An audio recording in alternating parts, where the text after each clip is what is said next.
What is up guys, and welcome to another video here on MPC Vids. Just before I start, if you're not aware, this is actually my second channel. My main channel is SP Vids. Go and check that out if you're interested in tips about the SP404 Mark II, SP404SX and other samplers as well. Throw a lot of content on there every week, so if you're into sampling and making lo-fi beats, go and check out my main channel as well. I'd really appreciate it. Okay, so let's get into the topic of this video. Now, I just wanted to do a really quick one. I don't think this will take this long to explain, but I just wanted to show you guys how you can change the dials on your MPC and customize them a little bit. Now, I'm going to go ahead and assume that these are all quite similar between different devices. And what I will say is removing these dials is actually a little bit more tricky than other samplers that I've done in the past, like the SP404 Mark II and the SX. They kind of pop off quite easily. These ones are a little bit more tricky. They're like really stiff on the posts. So basically, you don't need to be worried about taking these dials off. They literally are designed to do so. You know, in the factory, they'll just pop these on to the posts. So they're not glued or anything like that. You don't need to break any glue. And it's pretty simple to do it as well. It's just getting in the right position to be able to get some grip on it. So I'm going to go ahead and just replace the master one here today. All of these will be exactly the same. The only one I'm not sure about is the clicking wheel, but I definitely think that's one that just pulls off as well. So I've got this DJ Tech Tools. I think this is called the Fatty knob.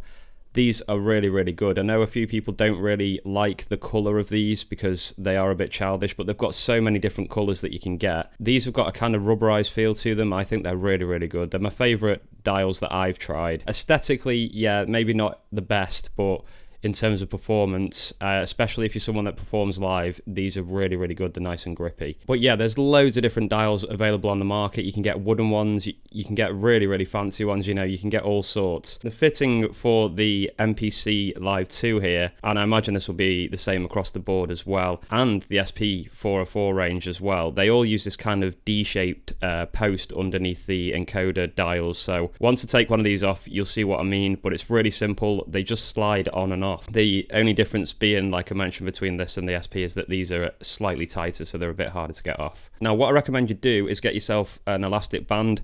This helped me massively. I even tried with pliers and a cloth around these, and that didn't help. So I definitely recommend this method, and this might not actually be too easy for me to do on the camera, but basically, depending on the size of your elastic band, obviously, you want to get this wrapped around the dial as tightly as you can, like this. This is going to give you a lot more grip to be able to pull it. And basically what you're looking to do is pull it directly up, so vertically up. I can demonstrate over here a bit better. They literally come off this way like this, so straight up, because they're just pushed onto a post. And like I say, no glue or anything like that. So let's see if I can get this one off. There we go. Bashed my mic a bit there, but managed to get that off. So now you can see underneath that it's just a D post. It's like the shape of a D. One flat edge and a nice round edge around the other side. If we turn these over, I don't know if you'll be able to see, but they've got exactly the same fitting inside these two dials. So this is the thing that I mentioned you need to look out for, the width of the barrel that this button sits in.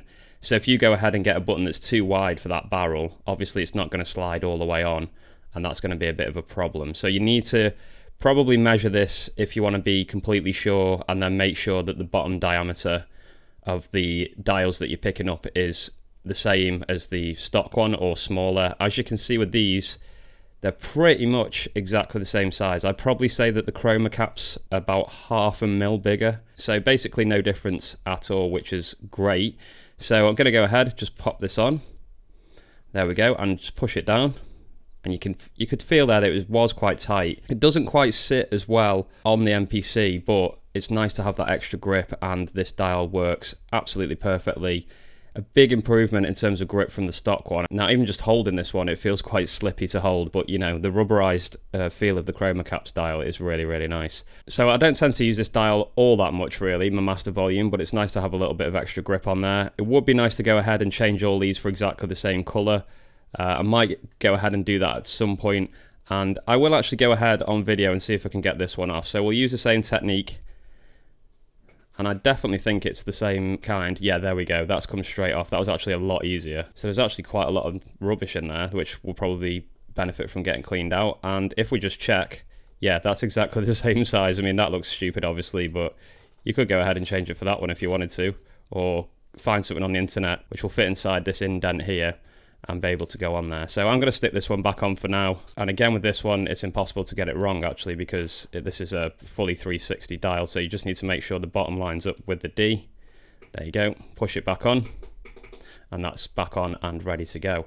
So that's it really, guys. I just wanted to show you that. That's how you customize the dials on the MPC series samplers. Like I said, there's no glue, which makes it nice. They just slide onto the post, and you just need that D fitting. So have a look out on the internet to see if you can find some dials which have that fitting, and you can go ahead and get as creative as you want with your dials. And on top of that, you can get skins for most of the MPCs now as well. I would actually quite like to get a skin for this, because for filming, it's actually quite dark, the unit. I like the look of it when I'm just messing around on it, but when I'm actually filming, it's not very good. So I might get a lighter skin for it at some point as well. I can do a video about fitting those.